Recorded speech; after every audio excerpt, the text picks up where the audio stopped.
tembangan Asmaradana. Iya. Iki mau tembang Asmaradana kinarya pambukane ngatur ya. Asmara kuwi tegese rasa seneng. Dana kuwi tegese keweweh. Dadi wong urip ku gelem keweweh karo sapa wae. Mula kae nek ana to tembunge tinggalane Simbah Biyen, nek kowe pengen petuk karo Gustimu yen kowe duwe dhuwit 50 sing 20 wenehno wong, yen dhuwitmu sing 20 sing 15 wenehno wong, nyeklo 10 wae. Kuwi sing diarani iso petuk karo Gustimu. Sipate peparing. Nek ana tangga karo loro ya gelem nyambangi. Bab perkara apa-apa kuwi jenenge lek sifat dharma to. Oh, ngono ya.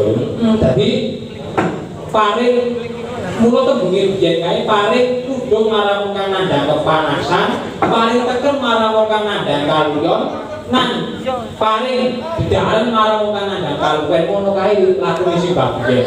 Oh iya. Tur sing arep tak takoke karo sampeyan yo.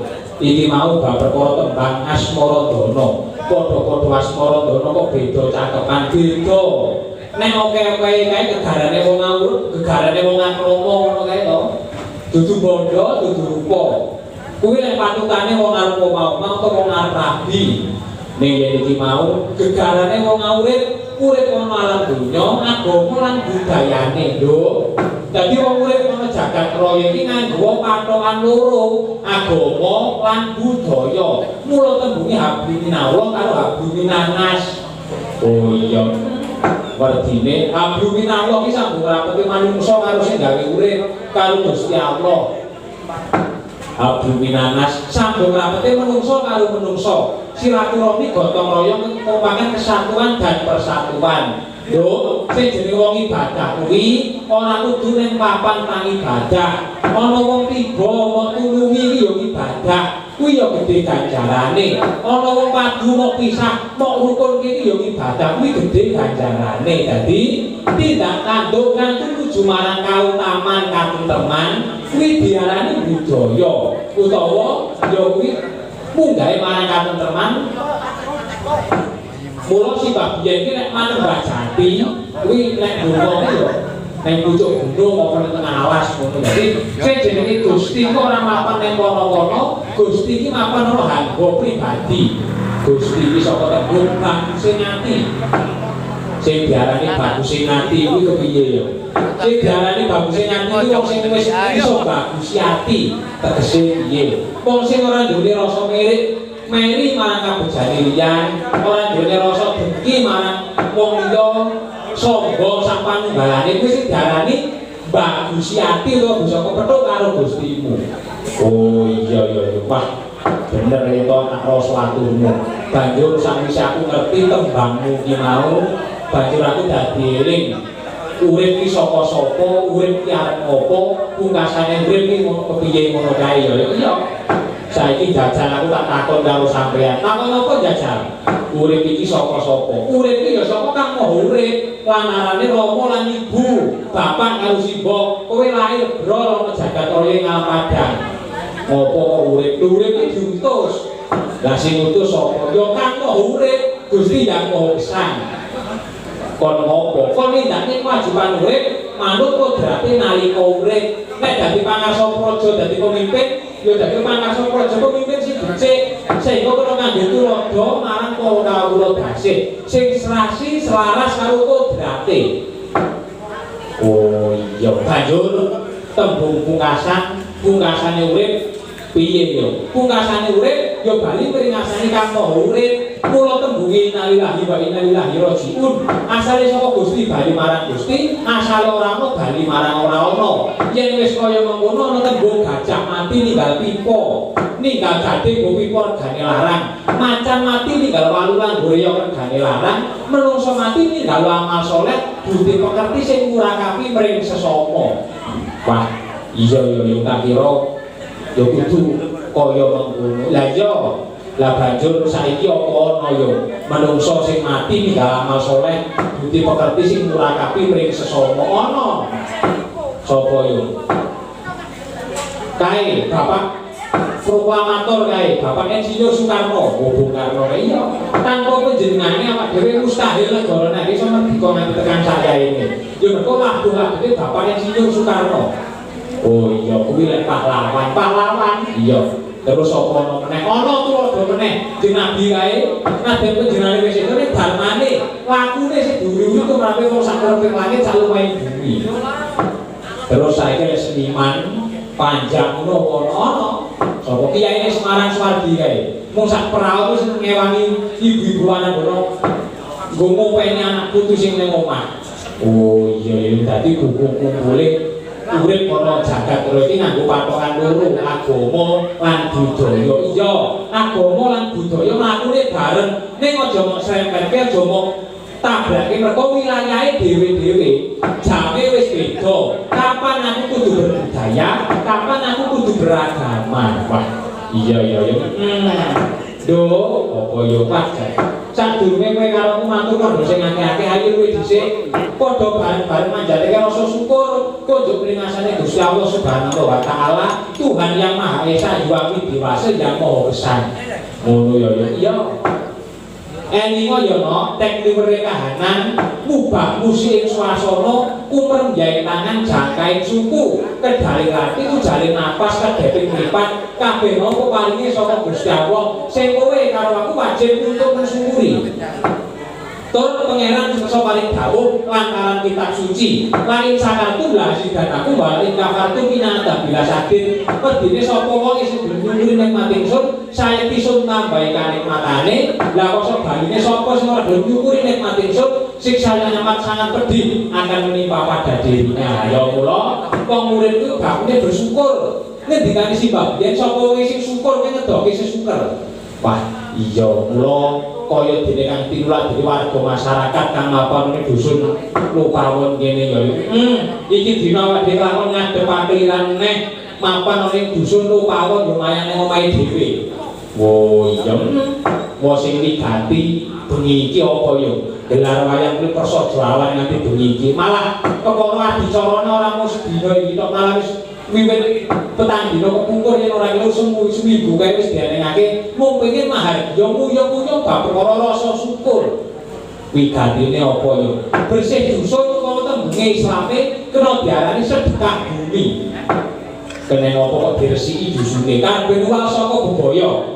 Kala sing bakal tumangka aja nganti tumama dene kala sing wis tuminggu besok bumi sapi itu ana kala saka wetan tinulak saka kulon bali wetan ana kala sengkala saka jagat wetan tinulak saka jagat kulon tinulak saka jagat wetan bali kulon sak panunggalane ngono kae ben kalih saka beda kabeh warga masyarakat sing mapan ning dusun Lupawon kene.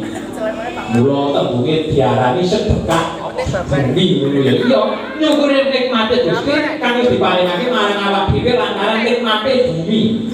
Jajal aku takon karo kowe. Kowe mangan apa? Mangan sego. Sadurunge dan sego kowe ayo pani. Nanggo pani ki ning ndi? Ning bumi. Lah iya. Kowe nek perlu yo nguyuhi bumi besok nek mati yo kumpul karo bumi. Kula bumine diselameti disedekahi ben soleh berkah barokahe tumrap warga masyarakat sing mapan ning dusun Lupawon kene. Wah iya. Saya ngrembuyung wohe tetanduran panene saya apik didoke saka balak dilaine sesuker sakit wabah penyakit godho pangencana aja nganti tumama wiwit saka bapak perangkat nganti sak warga masyarakat kabeh kang lenggah mapan ning dusun Lupawon kene pinaringa panjang yuswa bagas waras kuat lan slamet tansah manggih bagya mulya kang tinemu. Allahumma amin. Pakde aku putune Aku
guring-gurungan tanpa apa-apa ya.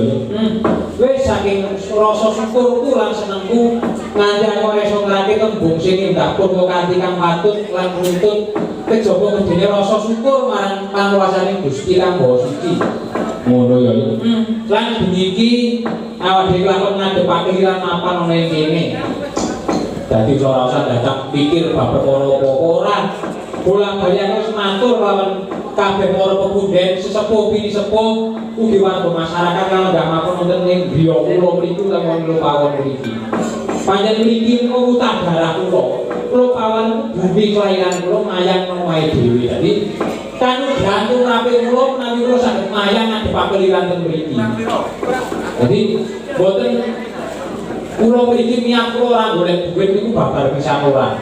Dadi babune pun wonten kagem kanca rencang para pendherek kula Arjuna Laras bagus sagedipun durung pun matur bangun saged babunipun kula boten nuwun bab perkawis perbiya napa-napa damel kula pribadi. Kula namung nyuwun berkahipun babunipun mengke dipun paringi lancar sedayanipun. Lan kula nyuwun pangapunten ing ancen agung ing kathah. Saged kula nggih namung mekaten kala wau kathah lepan mesti kirang nuju prana dhateng punggalipun jenengan nggih kula caos pakurmatan kula sak rombongan kula nyuwun pangapunten ingkang agung. Saged kula nggih namung urun-urun bab perkawis mekaten kala wau. Lantaran budaya rene nyuwun saya kula niku kalih sing kuwasa niku mbok menawi diparingi kebisan mapan nggon bab kabudayan. Dadi kula mboten saged urun napa-napa kejawi kula mung saged urun mayang bab perkara kabudayan. Jadi dalu menika mboten namung lek-lekan mirsani wayang njuk maton bapak tidak mboten nanging niku nggih irasane lek-lekan nirakati dusun Lupawon supaya adoh saka beda pemala aja nganti tuwa manggih rahayu lujeng slamet ing sambikala donga bebarengan. Lho iya. Lan sungkem kula katur dhateng asmanipun para tamu sinedhan bulurah sak para pendherekipun sedaya Bapak Kapolsek lan para tamu sinedhan sedaya kemawon. Ugi dhateng kantun sungkem kula katur dhateng para pemuda sesepuh pini sepuh kang lenggah Kapolsek dusun Lupawon mriki. Ugi sungkem kula katur dhateng para warga masyarakat dhateng kantun inggih menika para rencang-rencang kula Karang Taruna. Ha iya Mas. Wis pokoke cukacaku terbinas terampil. Pokoke aku nek sindene tuwek aku mulih mau nggali nggih. Kula sing kula beto mriki sindan napa mantuk. Panjen sing jenenge kabudayan iki iso lumaku iso langgeng iku mergo anut kali undake jaman. Jadi pancen jaman sakniki niku presiden niku kudu sing nom-nom terus ya apik. Tapi sakniki kok ngoten niku kula pun kulino ndek 8 9 nom-nom wis kulino kula jane. Nek gane nyekapi perbiya kula beto mriki namung cacah dasar mboten napa-napa dipun selamaten mawon. Bahwa dipun ana warang godhone wedok ngono ya wis ora apa-apa. Ha iya. Ngaturaken nuwun kunjuk dateng nggih menika para bapak-bapak panitia sedayanipun ugi para rencang Karang Taruna awas tanpa ana kekompakan kesatuan dan persatuan ora iso lho nanti dadi lumadi pakaryan sing apa paharjan sing kaya bunyi iki sing regeng ngreng. Wah iya. Ya mergo manunggali cipta rasa budi lan karsa kesatuan dan persatuan satemah bisa apa dumadi paharjan sing regeng ngreng kaya bunyi iki. Kamu kok kaya ngendikaku ing sore mau ya paharjane ora mung sedina sewengi iya malah kok mulai dipinenane kae. Ana berot karnaval cekson wis barang kali lah royal tenan Lupawon. Wo ya bakune matur nuwun sanget awake dhewe ora iso males apa-apa kejaba ya mung nindakne kewajiban mapan ana ing jagate pedalangan. Ya ugi kula ngaturaken bumi nuwun kunjuk dateng menika ingkang sang juru leladi kang mapan wonten wingking Yodo Sinoman sedaya mawon matur nuwun nek ngopeni rencang-rencang tanpa wonten panjenengan ayo keluwen ora iso nabur rencang-rencang. Lah wis dimasake wis bedakan apa wae cuma wis didir rokok ya ngono ora nganti regat. Sing jenenge mari kata kopen ya ngono kuwi. Jenenge kopi iki durung ngaduk wis dijoki meneh. Jajan durung kelok wis dijoki meneh. Enek lho suwung iki enek sing kowo sego goreng nganti pare iso ya ora metu ono lho. Ayo udah sing mau mabuk ayo kok. Ayo. Ya seorang itu opo-opo lanane yo angin. Ayo nggih. Matur mbah nuwun sanget. Menika kula nganti waranggone ingkang cacah gangsal 5. Jajaripun awon-awon niku wayang kula piyambak dadi pengenipun kula sampun dadak wayang nek tanggapan pundi-pundi kula nggih beto wayang kula piyambak ngoten lah. Elek-elek keliru kula 9 meter upami panggenipun luas singkina saged metu kiwa tengen saking 11 meter 12 meter wayang kula singking sedaya. Kelir 9 meter di sindingi sinden 5 kok ya sapik. Meni-meni. Jadi yo wedok. Nggih, cobi kula tak nyuwun berkahipun. Nah, Mbak Diva. Nah, ingkang nomor kali saking kidul mriki nggih. Katuran jumeneng Mbak. Ah, nggih. Coba nelongso jamane zaman rekoso.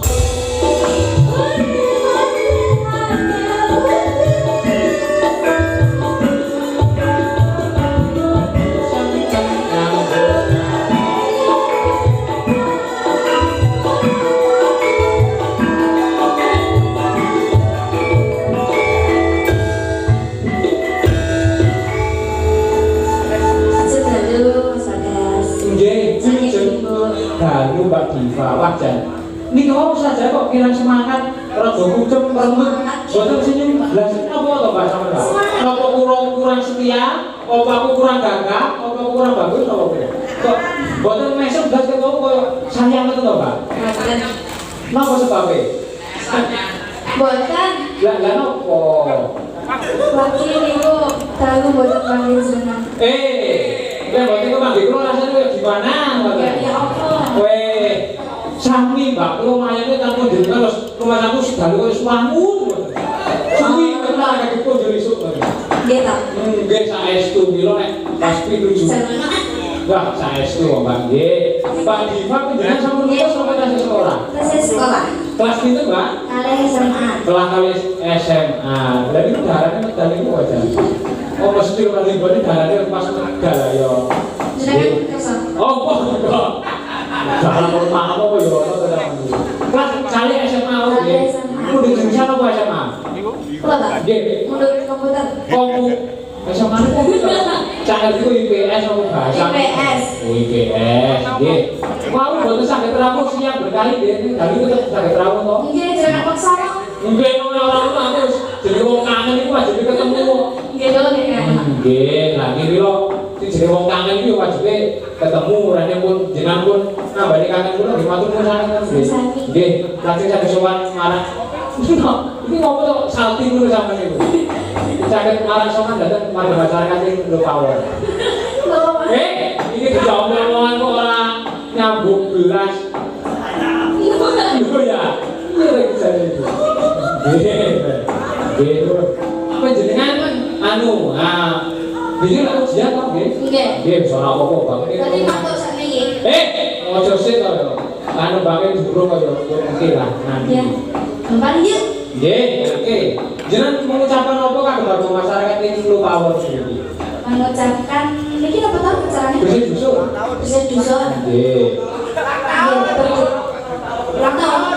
Mugi-mugi panjang Yeswa. Ini apa? Betul nggih terus. Nggih. Berdoa mohon nggih. Nggih, audio yang bisa terima. Amin.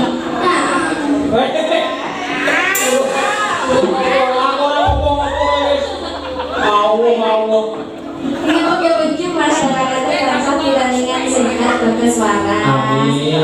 Tapi naringan rezeki kan kata. Terus dan Mekah. Lah, sakit tidak murah kamu nggih. Nggih. Amin. Saniki kula iki berkait jenengan nggih. Kinanti kasmaran niku nggih. Wis, jenengan lagi kasmaran. Gitu. Ya wis ngono ya ora apa-apa. Kinanti kasmaran. Nggih. Oke, di bagian datang langgame yang TNI. Ceritane Suwardi Pak Karapandas. Mananya ke taman Wuyung. Ngoten niku. Kinarep datang pelok. Yo. Nggih. Kok tinggal mriki kali sinten jenengan? Kalih Mas. Kali Mas nggih. Terus matur nuwun sanget Pak Gus. Nggih. Kalau ini nembe derek audisi nopo, Mbak? Final nopo? Tarik tambang. Sama mesti ngono kok. Audisi sinden. Sinden idol tingkat nasional. Alhamdulillah. Dan bangga loh. Terima kasih, Den. Nggih loh, jadi luar biasa. Bocah ayu, apik. Aku seneng. Ayo. Wis. Nggih. Loh, kayaknya lu bawa malah tegak. Nggih, kok Mbak mau ngomongnya begitu. Kok.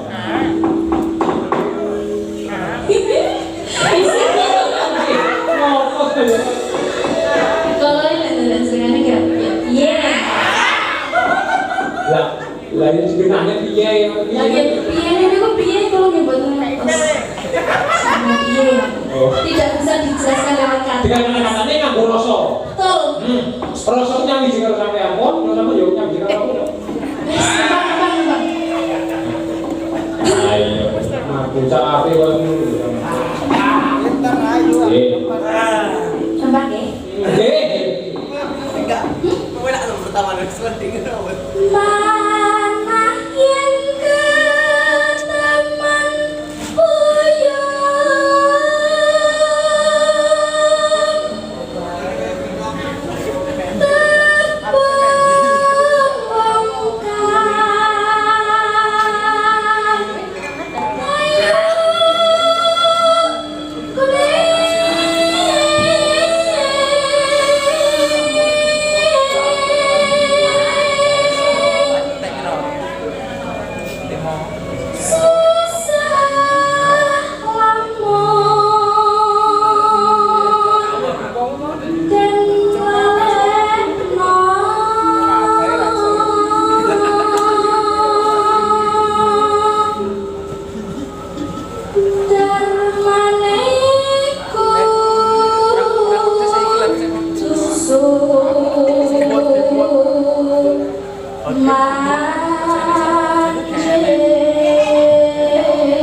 Wong tresno niku pancen wonten ing Mbak. Dinali saya dinali kok ora iso lali kok. Iki tak saking hutan tak Sumandi kan disebut kan tembang kula lain kok ini jeneng tresno. Sawe-sawe.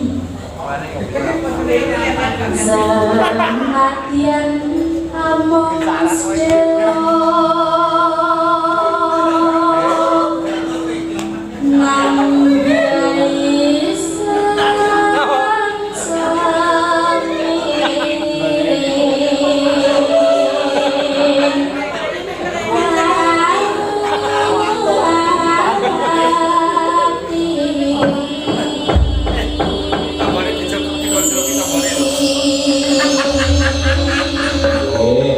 Salah jam itu tidak Mbak angin tadi. aku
Mboten nulis aja. Mana ada BC mawon tenang mawon. Padahal buat makan. Mboten pun kok. Nanti sakit loh. Wah. Perhatian saya itu. Kulo mboten usah ngunjuk, mboten usah dahar, kulo kepanggih jenengan harus marung.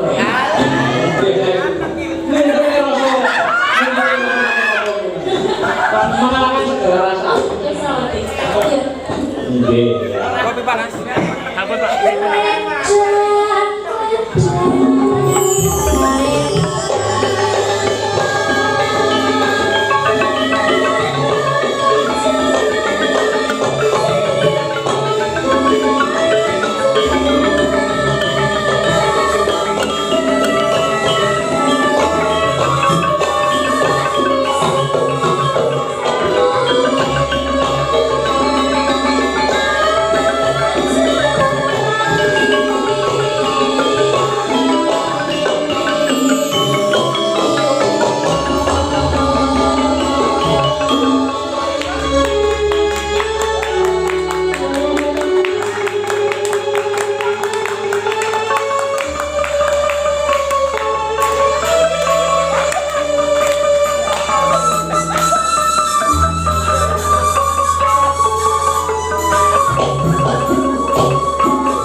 Mas Rian itu.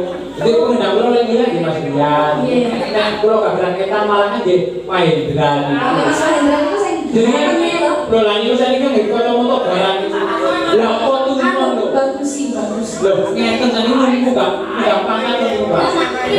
Lah kan itu lo itu ya ada sedikit barang kok. Sabane dijak ning kafe lho mboten barang dijak ngelsi lho mboten main. Jangan kurang ta. Ora apa ape wong. Aku cuma dikulo no. Ayo. Niku ngomong ini kan sabane kafe to niku. Nggih. Karena bapak itu tidak beko. Tobat saya itu. Iya, iya. Ampun jenengan boten duit. Boten lho. Tak puput berarti.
Nggih, matur nuwun nggih. Nalih wajar.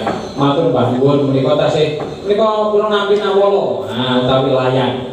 Saking dipun Bapak Siswanto utawi Pemdes pemerintah Desa Kebuban. Nggih. Atur kula ingkang sepindhah, matur sembah nuwun sanget dhateng segenap panitia RT maupun RW. Dhateng kanten Biodo Sinuman ugi sedaya masyarakat ing Dusun Rupawon. Ingkang sampun nyempuyung hajat bersih dusun kanthi ikhlas kurbanaken tenaga bahkan harta bendahipun guyub rukun saengga sedaya adicara ingkang sampun kelampahan wiwit berot ngantos pagelaran Pringgih Purwa saged kaleksanan kanthi lancar tertib aman. Amin. Matur nuwun.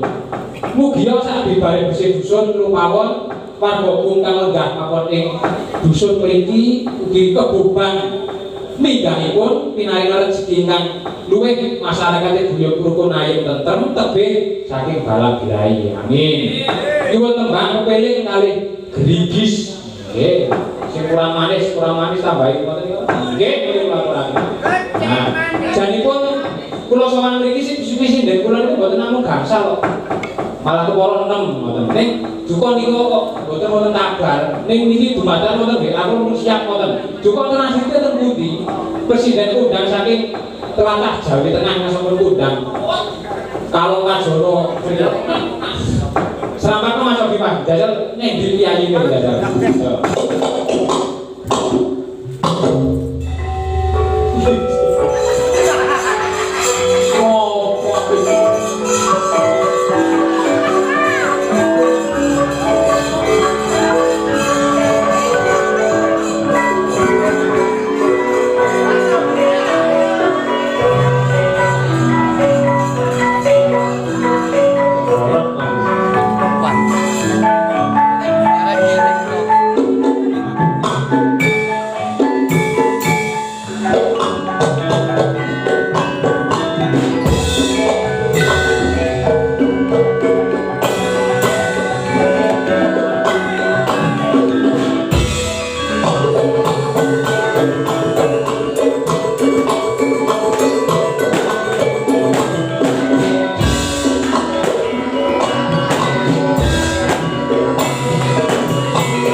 Jadi Asih Susi Susanti Sabdose. Dawa men kok niku. Kula calone Pak Dalan. Aku gak ngerti kowe iki lho bisa dagangan ngono. Lho, sampeyan iki lek ana sidat-sidat liyane ngono kuwi lho. Sawarane seorang dalang ayo nyuwun sewu Mbak Di. Apa-apa. Niki lho, wong sidat kok mlebu TV kok. Lho. Lah aku kok dengarane sampeyan gak delok anu JTV. Lho, lha pripun? Pojok kampung kok mlebu TV lho. Layar foto niku. Nggih, mestine beritane mesti di HP to. Presiden kondang, lajeng idol. Boten kondang kula nyolong pitik konangan kok. Wo sing ta saorane berita kok ya sing apik, mlebu layar kaca niku ya sing becik. Wong napa niku panjenengan mau bocah-bocah tekan di aturi ning daleme lah aku jaman engko kok kene paling jam 11 kok kene. Lah nggih kula pun siap ning jero kula masakne napa-napa rencana spinaran ning griya. Lah sampeyan kenging napa ra diradat ning kuramu kok. Ora radak piye wong teko apa teko ngendi iki Kebuban ngono nyebut kok mau. tak bocah betul-betul dikok ning kebon sari ya wong. Sik to. Kok ngerti bonsari bareng sama Aku ya sing cak iki bocah-bocah Mahendra terus kerja aku mana. Di kelurahan ya panjenengan. Rumah sana gak ada dikira wong wedok apa. Padake kelurahan. Dikira aku wong wedok kurang sok lagi Mas ya, kerja wedok iki sing halus aja kasar-kasar ngono. Lho niku darane Paraiso saya brutal niku kae. Lah, bocah kuwi ora meneng dino. Niki sejane sakit pundi mawon? Lho kathah niki. Kathah penderek Arjuna Laras cara ngono nggih ngoten iki lho. Pokoke sing dicak niki khusus kangge dulur-dulur mawon juara-juara kabeh. Saudara sampun derek audisi masih kula nggih sampun derek audisi. Saurane Mbak Diva niku audisi tembang presiden tingkat nasional. Ora gumun Mbak Putri wonten malih niku lha niki Pak Gebril. aku ora gumun nek bocah-bocah menangi perkara nyidok. Ayo kudu bangga no. Lho seneng saurane junjung asmane wong tuwa. Derajate keluarga. Ora ngerti menang apa? Nopo to iki? Lah nusone anak bajul. Bocah-bocah kok wani nusone anak bajul. Ora wani yo. Ora wani cokot kok lha iki dicokot kan ini susune tok.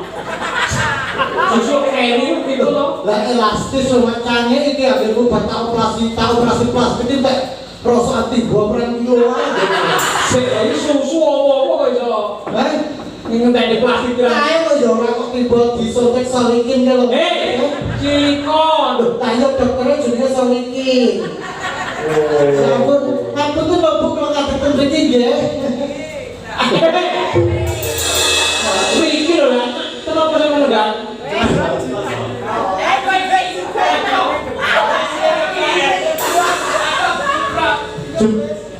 Jebres. Ning ya ora apa-apa kalau niku gumun setahun jebres sering kali diatur mriki. Bapak kawis nopo sih? Sik. Lho di bali sampean bu napa tante nopo? Ya ngalah ya dinda apa piye. Ora sudi. Mo. Biyen ketoke apa saiki ketoke apa sampean karo aku saiki malih piye jual mahal wong iki apa jono wong wedoke jangan dipermainkan. Sampean aja menyebar kabar gue itu lho. Napa? Aku ora tau sebatas karo sampean lho. Sampean ku masa ora nresnani aku. Ora, Lah aku aku sebatas konten nyambut gawe. masa mas sampean ra kelingan karo aku dan sitok lho. Aku rusak pasaran tenan. Anak sitok sing karo sampean ke gak metu ndase. Terus sing karo pajak kendang kuwi ndase dene tapi gur separo. Sampeyan jero sando separo. Lah kan waktu kula gar bini niku sing kula ngidang persangga jiwa ta Mas. Sampeyan niku ndak nganggo nyidang barang. Ayo ngidang. Aku iki pas gitu. anggar bini iki yo gumun lho Mas aku. Menteng lho gak ora mikir basa. Pas waktu niku ajeng meteng niku kula gumun. Pripun? Sadurunge pikir kudu tak pangan dase. Ana kok kudu tak pangan dase. Mengkiri to nyidange satu merae yo pengen gendang. Lah pikir didana ndase lha pikir nang ngene lho. Ora satu merae wong. Niki sekolah lumrah. Mergo sampe petingane Para piantun-piantun. peting. Para apa niku pangarsa praja niku kalih kula ya ampun kula Mas. Apa tas teko wae kali Pak Mumri sareng Cak Purto aku. Sik to. Sampe tebang kali Pak Wong iki. Pak Wong niku tilasan kula lho. Piye to iki?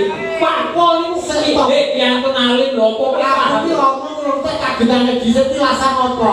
dan dirasakan apa lho salahane ya nggak tresno. Tilasan babume mendadak. Malah buku Krisma ngendika, Pripun? kok iso sidat sing kabeh gelar iso dituku pisane Pak. Lah apa gomo kena gara-gara bocah-bocah masane itu apa? Seret-seretan putune Mas. Seret-seretan butuh. Aja foto. Sini Ibu. Ibu, malah betulan. Lah bocah-bocah ki isih belajar qasidah biyen sapa sing marahi? Qasidah. Lah iki penyanyi qasidah kabeh. Yang nembang, agama, budaya kan tegak. Lho niku lho, wong niku enten piantun sing bijak mengatakan Pripun kata-kata bijak hari ini? hidup dengan seni akan indah, Hidup dengan agama, akan terarah, hidup dengan ilmu. pasti akan mudah. Hidup awalnya goyo-goyo ngapusi kacane. Yo bolak-balik. Yo. Contohnya kayak gitu lho. Ora ana dhisik niku. Sik. Gede sini. Opane ke susu sandir lho ngomong nabi. Penyakit ngono kok gede. Loh, boten kula niku kan penangan pitung tahun niku tumor payudara. Modeni pun sampeyan menakutkan. Enggak lah, tapi dene kula cepot kok. Besek tau. Susu kok nek dicepet. Loh, saniki susu apa nih kok susu? Sindan sing multi talenta luar biasa kali kula mboten enten. Lah bocah-bocah ini ke ora wani kaya kula. Loh, pentingan di sini saurane pentingan datang para lenggah. Joget yo apik nembang yo berkah. Macane demes lenggah nggih ngoten niku. Lah aku ora demos. Jajan kok berwayangan bocah-bocah iki tak ngene sing njaluk kenangan. Bah aku njaluk kenangan susumu tinggalan ora mungkin Pak ini. Lho ana tintane susu ditinggal lho. Lah anu, Mbak susumu sampe tinggal batu tak pakane kirek ora apa-apa. Jadi pada susu nopo to niku? Gini lapis, nopo itu sidan-sidan sih gak BH di luar kaos. Orang lah, aku di luar kaos. Sampai itu mboten enten to. Napa? Mboten enten. Loh, nek kula enten. Lho, Dan ini di luar kaos ora betul. Mo. Biasanya nek bocah-bocah ora gelem. Wong dene kok aku budal loro iso lho Dek kok mampir nggon aku. Lah nyapa to Mas? Wis to koyo dekane. Kok dekane apa gak aku kapok kok sak bocah motor duduk nang tubuh-tubuh di rumahne kula. Kalau dalane gak di rumahne gur dilane kebon masane kok wedok apa? Mas, aku iso mbok lanangi kebon iki ora apa-apa dia senten gas murah kena ndut. jatuh harga diriku bunyi tenan iki, Mas. Ya ampun. Kasih Bu, kasih Jadi Bu. sak boten-botene Kita sih. anu Bu presiden kondang yo nandang ngaku sarko pantes langgeng damel tas bisa kali kakak-kakak warang bono ngono to. Sak ora-ora mereke nopo niku. Lah bocah-bocah nopo sebabnya kalau gak botas kalau kowe bocah-bocah niku nopo sebabnya? Nopo maneh sampeyan piye kondang? Kiai sing wis kondang sing terkenal saron nuli. Lah gak kok sampe niku gak. Sebabnya ora gablek. Boleh gablek yo gowo. Jadi kok tas nopo niku wau? Kresek kalah-kalah.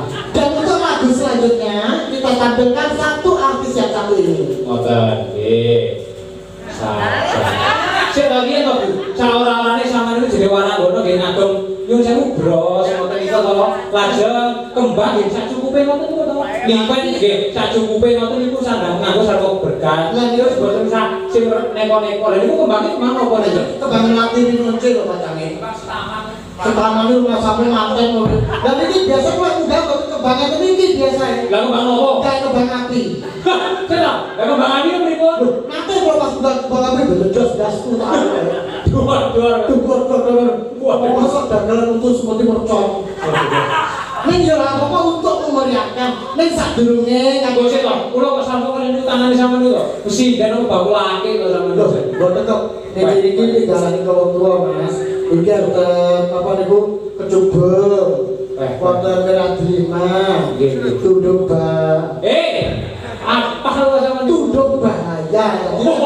Apa bisa? Apa kata kowe sampeyan ngobrol ngoten niku wae. Apa malih apa niku audione ya ampun pujaga. Oh, nggih pujaga sistem audio. Ini pun bekerja sama tuh niku kan. Pundi? Belakang niku anu karena tengah kok bisa itu lho. Niku gini iki. Lah nggih wonten Mas Reli duwe kok. Reli niku kontrol. Ya ampun. Tope sound audio sak malam ae.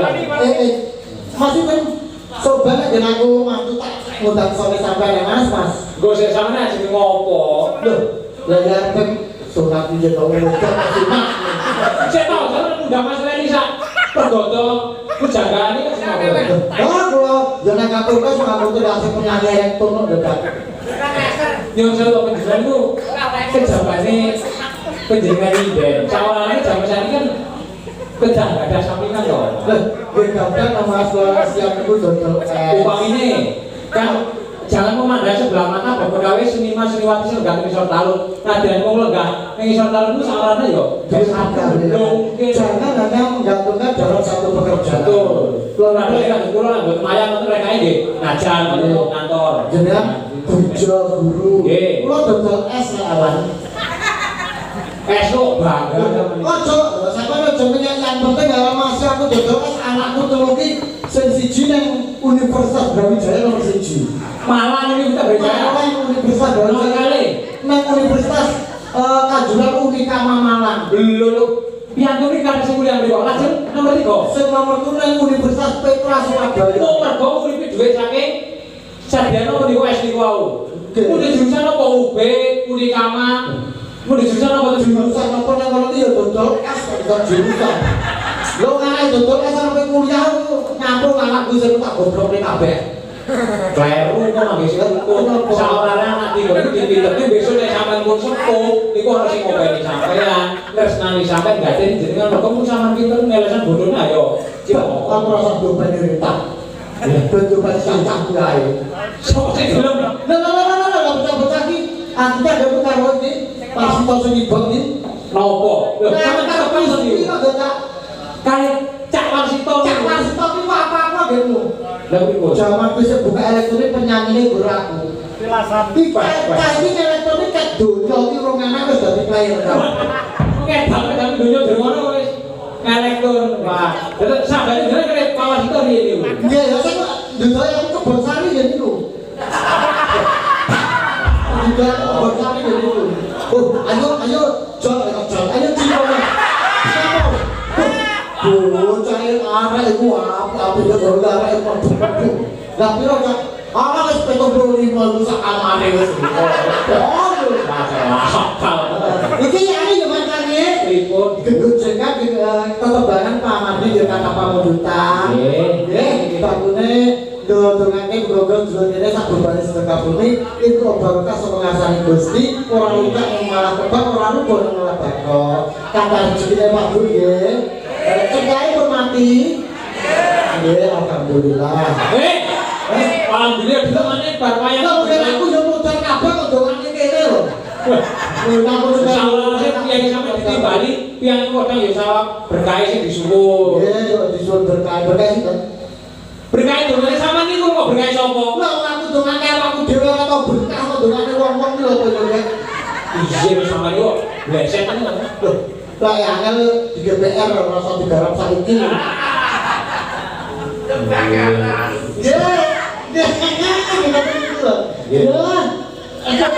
Ya umpama sawane kusine ya lho gader Mas.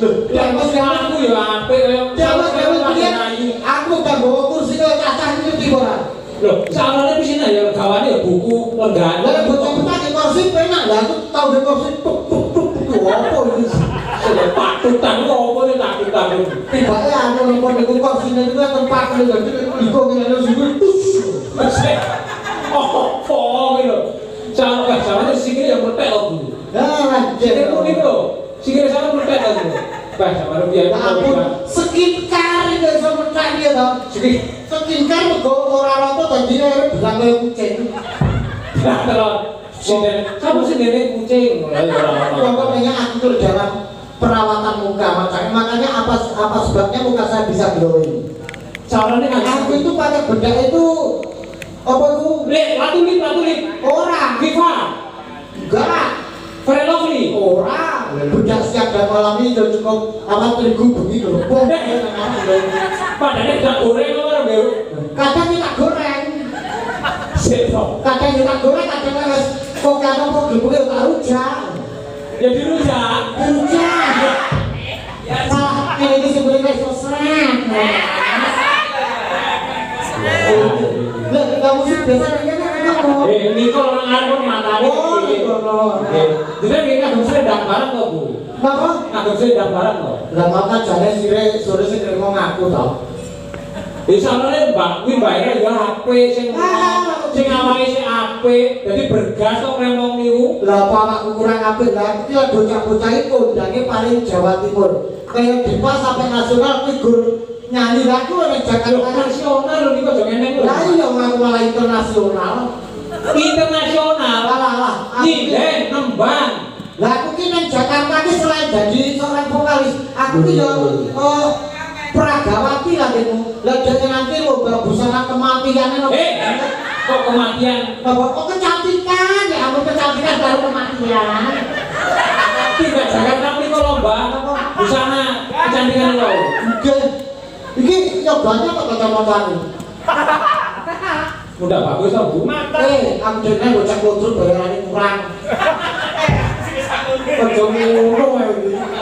Lah, saiki ngajakan sini jamakane. Dengan sami sing putih kok bebas nih. Sing putih. Nah, niku sing nomor 3 Pak Putri, sing cantik sekali. Kok biasa rasanya begini-gini lho. Tak lupa lewat. Iya, iki sing demos sing ojo. Mosok ana sidang aku ning kene kan ya. Ora ono to sampeyan niku ya. Terus iya, gedungnya klontol rambutan. Wah, sama ini lo menurut harga diri ini warang gono kuali kok malah kayak untuk dewa malah bos bapak rambut tuntak. Lah aku mau lah ini sepeda motor loh. Sepeda motor kayak gremes. piye kok dan iku medan. Ayo delok anu to Mas. Situasi Kali jangan nyate to. jangan kaget sih lihat Pak dari kondisi gue sini. Sing penting niku kahanane. Duduk yang sini. Duduk di sini. Teko sumber hujan. Mriko mau. Nggih lali tak gowo manto. Lah lajeng Cinta, orang kresek untuk menjaga kesehatan tak dinuku pindah. sing bagus sirahe sih. Aku sih lain. Mengamankan kepala. Enggak orang ngerti ini baik kresek mutilas ada karbit. Lah kok primo. Lagi kok ngono berodo tak kaget. Pergo tilas karbit iki wae. Tilas karbit. Ya kita ora mateng kok, Bu. Ayo karbit, ayo karbit. Ayo putri. Dianggap kok Bu niku. Emang niku napa ku sapa? Sumpah kok. Ya sudah. Kalau kecap piye ta? Kok kita kaya kok butet ngono kecap. Nyuwun sewu to Bu, jenengan bodine awet rumit sampe. Bu, jenengan awet iki omong niku jenengan awet rumit apa nggih bodine langsung sawah iki. Lho, tawa biar ki langsing macane. Napa nggih? Saestu, sampean sok ndek bojo lemu, carane langsing gampang. Pripun?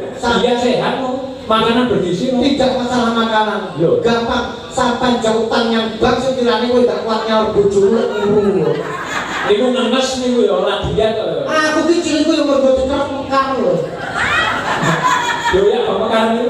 Alah wis wong mama kebutuhan kadang ora macane urip iki kok mandhelingan. Waduh, napa ini cokro Cokro mandhelingan mulane apa to mak wong sik dadi mantek kaya kembar maya kok arek kitirane kuwi gambarke ya to wong urip iki munyer ora langgeng kahanane.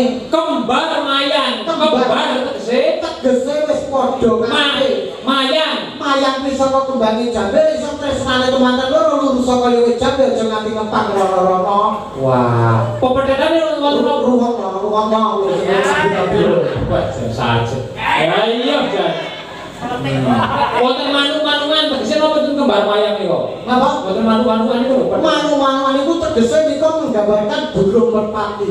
Lambang kesetiaan cinta, laki-laki di sayap kanan, perempuan di sayap kiri terbang bersama menuju ke arah bahagia. Kletik kok Bu, anu mripate sampean. Kepintarane sampean. Rumasane mripat mripat karena Akiu SDU ngoten niku. Ayo eksu dan apa sih Pak kan? Suwi adone. Akhirnya murah. Oh, iya. Putri, kena enggak? Kena tanganku putih. Putri,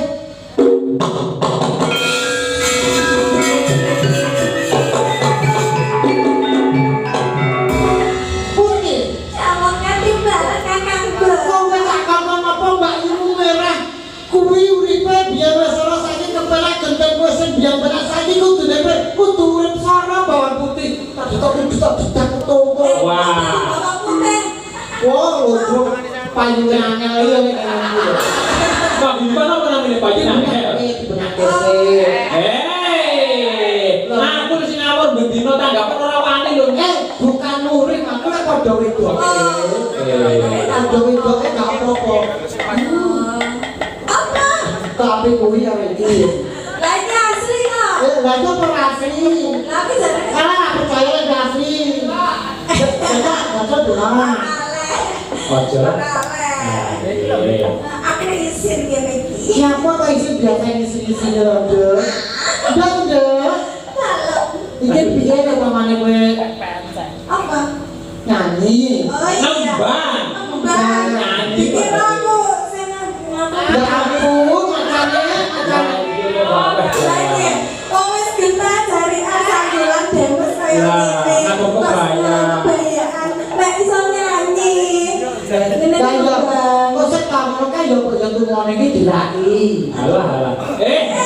Ini kok ndak ada tumo. Ora wong anake kok bakal wong yo iso yo ngene iki ya. Ibu sayang yo. Kok ngono to? Kasih sayang seorang ibu kepada anak itu gak apa-apa. Kata Lah Rizwa. jenenge iki buku to. Hah?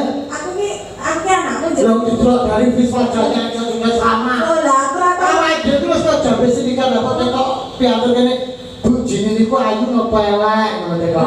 Tak tekone Tekok mandek. Pak Bu. Mbak Jini niku ayu napa elek? Krungu kupingmu. Lah yo elek iki. Cocok bisa kan Suara banyak dalam suara Tuhan. Biasanya ya. Pak Bu, Mbak Jini ayu napa elek? krungu mandek. Lah yo Lah ya ora. Iya kok. Gurung. Iki mau anu ndek. Nggih. Ana permintaan yang iki nyanyi dhewe iki mau ana perhatian sampai teh biasanya ibu ki dadi cinta tapi dia ora minta saya nyanyi dhewe ya. Biasanya ibu ki nek betul kok didapur niku bulan kok sampai. Sawarane ya sing apik to. Apa sampe iten apa saudagar kuburan iku Kan cinta apa sampai itu tuh melambangkan cinta sejati hidup semati. Terus sampai kali ini ke kuburan aku dicepluki wong loro. Yo. Senengane cemplungi. Ndek ndek. Iki. Kembangnya buat KPN toh. Ah, iki ta. Masa Ini pasti kembangnya apa sadi? Ya, iya. ya. Nggih. Terus Pripun? sakit apa Mbak Putri? Pakai gerigise pakai dapur sakit Mbak Putri. Tapi teman-teman saniki ngoten. Jenengan takut keluar sakit apa ta? Kau tahu perasaan kita lah. Opo iki? Wah, Sini bodoh cocok aku orang ngomong. Apa ora ngono aku wis sampe ngono ya. Lo nyanyi. Aku nyanyi. Wis tak sida, lo tak numbang campur sari napa. campur sari. Ya kok ora kok sing golong kersane bujine iku mau. Boten kulon niku biasa klasikan. Kulon niku nggih. Lho gendeng-gendeng gede-gede ngoten kok. Salah kaya kabar. Lho. Kerawitan sore yo-yo Kerawitan kaya kabar nang-nang niku saged. gambeng sawit, Gambar sawit. wacul bawang. Nggih, wacul Suruh bawang. teh bosok ngoten. Nggih. Cucur. Cucur bau ku ya iso. Tutur aku. Ora apa ngamu. Tutur aku. Loh, lagi dalam rata dulu media. Lho lha Gede plastik itu itu cucur bau. wonten lho. Lagi ini loh, putri ini contohnya yang cucurnya dari cucurnya. Ayo deh. Boten kali kamu berdaya ora. Ajeng ngono kan ibu. Presiden ngerokok nggih sama dia. Wah, apa sih dia kalah ngabene kecut? Liyane rokok to Bu. Sampeyan piye putri nyuntuhi putrane. Paling kula gede. Ngoten kok rokok. Rokok ki kudu sing apik. Lah kok yang hormat to mau? Ya lo. Padine. Ya monggo. Nggih, ada Bapak Ibu derek. Bang ya. Nggih. Kusumaning ati. Nggih, siap. Itu juga untuk siapa? Agam sedaya pamirsa. Oke. Tak kira lek khusus siapa? Oh nggih, aku lho matur nuwun nggih mau kula jan pesen niki, kula ngidek seprono seprene, kula mampir teng daleme dalange terus dimasakne niku nggih. Pesen niki, jan saestu. Nah, dan kalau dari rabi itu lo kulino apa-apa lho Pak. Jadi besok mau aku rabi itu penak bujuku bukan mayan. Nanti kalau tinggal makan sekolah pun dia masak gitu. Penak-penak aku beli bujuk di dalam ini. Kamu kan bujuk. Dane tenan lho Dek Diva. Nek umpama Mas Bagas ki bojone sinden ya to. Sampeyan ngono balik sinden. Ngono kuwi nek wis wis segone wis enek, jangane ramuwe karek Dek Mas arepe budal sekolah. Wis siap ya. Rugi. Sampai habis itu rugi makanya. Lek ada tanggapan sareng kali nanti itu bareng. Nggih. Oke kula kirim. Ini semuanya ngati. Monggo. Monggo Mbak Putri. Nggih, semoga Mas. Yo. Tasih salahnya Arjuna Laras Gunung Kawi. Arjuna Laras Gunung Kawi. Sing itu, yo.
Sampai kok KTP ku enak karo ning Buri. Iya, apa sih? Bocah niku kate yo macane kaya Dik Putri ku. Pripun? Bocah ki pakulitane kuning langsung pakulitane putih bening. Nggih. Iki masih ngombe teh ning gulu iki ketok pati karo sopat ketok kae. Mergo ge cantik ya. Mergo saking ayu, mergo saking bening. Transparan. Upama ngombe kopi. Kopi. Ning gulu ki pati keluar ketok kopi. Kopi ini. Munjuk teh ketok teh, munjuk kopi ketok kopi. Sing ora ketok lek guru ngombe siji lho. Nopo? Ngombe susu putri gak ketok susune jan. Mergo Besok gawe. padha putih ye. Lah sampe ketok bae demit. Paling kopi ini. Ya ora apa-apa kok. Apa? Nggih, matur suwun Mbak Putri. Nggih. Putri. Iya. Nggih. Mbak Mbak Debbie Gatri juga Mbak dia brilian. Ayo, Dek. Waktu kita tamasya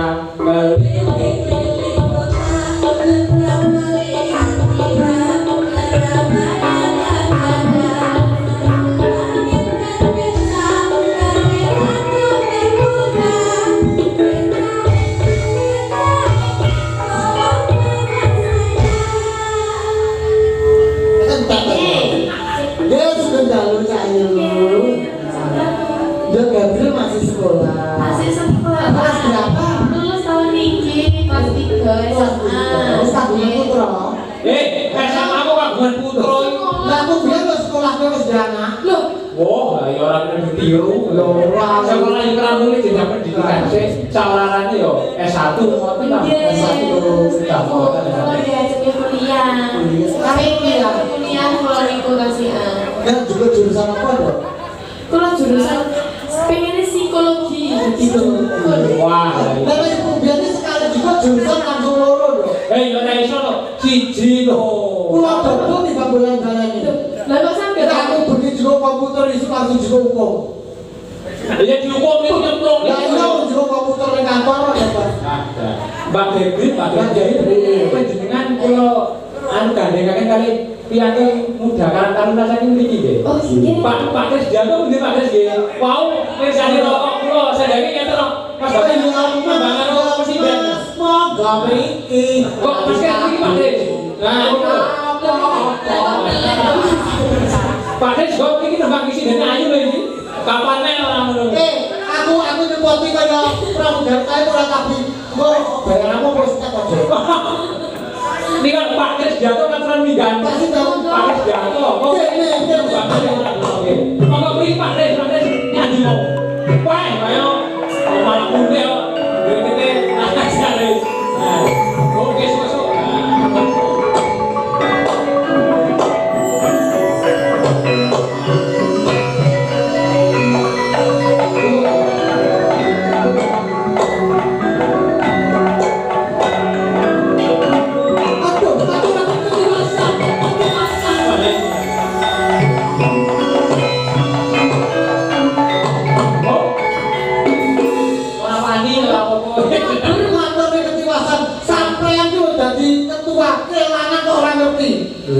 Lah tukang nego ilang lho. Wah, iki kalau ambles bumi, lho niku nek racune naga to, piro nang naga gowak. kakek kaya ono sing Sira ambles bumi to, lha iso pandene. tukang nego lagi tibane besar. Dia pun Pak Kris, dia tuh bantu kesana nembang sama. Ayo dah. Ini nopo, Pak? Ngajari Pak Kris ya. Bebas kayak gini. Nggih. Mas, kok. Lestari. Oke. Bu, saorane sampean ya paring tulodo nyontoni datang presiden sing senior, kok sama sing pun kondang kok ya. Nyontoni nembang, paling ular-ular patutur nopo-nopo ngoten. Paling ditake yo mendekati Pak Bu, perkenalkan saya Gabriel mau menyanyikan sebuah lagu. Apa mau? Kuwi kosok. Lagu Kastari niku wae. Lestari kok Kastari. Lestari kok. Lestari. Wah, Lestari sing piye to? Lestari tenek napa?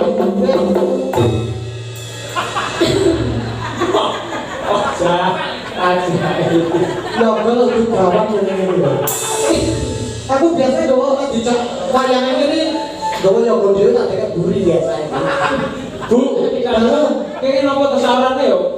Napa wetenge Yai Putri sing apik sampean gembol tas bareng apa sareng mriku lho. Gembol tas piye iki sepuluh bar Ngapa niku kok boten ijen boten nyuwara kan bergantung gangguan to niki.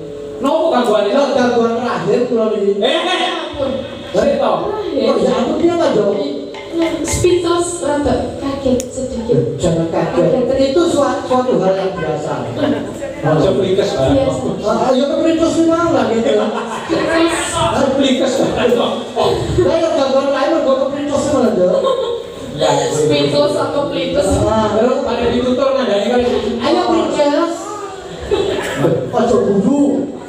Lucu. Loh. Lucu piye to kamu iki? Kali kowe ora golek iki. Paling ditutur kudune wis sirame ngeten iki aja karo bentukan awet suara Wong iki ngene lho, ben suara pena, awakmu kan pola vokal suara sing bodho. Dadi nek iso pola makan harus diatur, enggak bareng mangan sing panas-panasan, kaya to sampean enggak bareng mangan soder.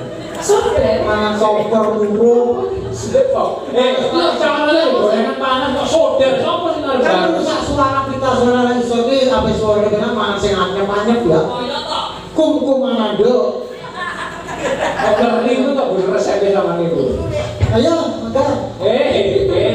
Oke, melestari. Apa to, Pak? Disusul kali berempat kakak-kakak mana bareng iki nggih. Tembange Gligis. Ngoten. Kok ajar. Loh, jenengan sing minangka dadi niku jaga-jaga niku napa? Sing lurah dan jaga itu namanya napa niku buji? Ji. Piye to? Sing pripun? Leader niku jaga-jaga. Kurang malih. Mayorat to. Mayoret leader. Sing nonton joget niku. Wah, Pak Tomon ayo deh. Wah, jadi tembang-tembangin apa? Orang ngono to. Tembangin apa wau? Apa dah? Nanti tebakannya ini yang bisa drama aku tak selesai. Buka saya bonang kok. Buka. Oh, tak tahu. Buka gong. Wah, ambil bumi itu. Dede, bintang tamu di tengah. Lah, nama ngesane jajan pulau. Artis. Wah. Sampai ini rugi loh makanya gini. Rene lho nyamuk dodol padane. Wah, lah sampai golek sidang matane PC. Untuk bablas. Kuwi ora kaya jeding lho. Lah iya, aja temak-temak. Ini dagangan. Maaf, perkenalkan. Selamat malam Bapak Ibu. Perkenalkan saya. Cara itu kok dari nyarut suara rada gede loh. Rada gede. Orang mau dibawane to sampean ngoten Bu. Selamat malam. Kurang gede, Sam. Besok yang dibawa itu to Bu. Diorele ngoten. Selamat malam. Selamat malam. Kayak ngomong. Iki wong wedok, Mas. Iya. Oke, satu terbang bersama para warga dari Arjuna Laras yang dipimpin oleh suami saya. Sampai wis amon ojo rabi karo sudah karo aku lho. Sampai upamane rabi karo sudah. Besar jangan begini sudah nari apa. Upamane sampai rabi karo sudah. Lah mana kok kon kabeh dadak bayar aku cukup carane karet terus dadi. Nemen kok bisa. Maka Mas Gerigis bersama Kridu sampai kali. Sedikit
matur bangun Bu Jini jenengan ngaturaken napa nyurung donga kagem warga masyarakat ing dusun Cuklu Pawon Pawon mriki nggih macane kula namung saged derek donga mugi-mugi sabibaripun sedaya bumi sedulur-sedulur pawon tansah pikantuk nugroho saking ngarsane Gusti sing wujude karahayan lan katentreman lan ya Allah wiwitan saengga kasa bila ngenipun gojek wonten kirang langkungipun kawula nyuwun pangapunten agung sami-sami sanes sedal disambung malih nggih matur suwun mungkin sampe langsung ya maksud ora sampe gak pego alah kaya gampang golek-golek hilase ayo yuk banjir langgeng dhisik ya nang daerah